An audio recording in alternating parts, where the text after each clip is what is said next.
এক সেকেন্ডও এদিক সেদিক করেন না যিনি, ইংলিশ টাইমে একদিন আসিবেন তিনি।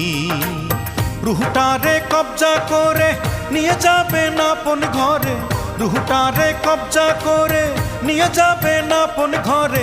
এই দেহে আর রুহু পাখি ফিরে আসে না, জন্মিলে মরিতে হবে মন যে মানে না, জন্মিলে মরিতে হবে মন যে মানে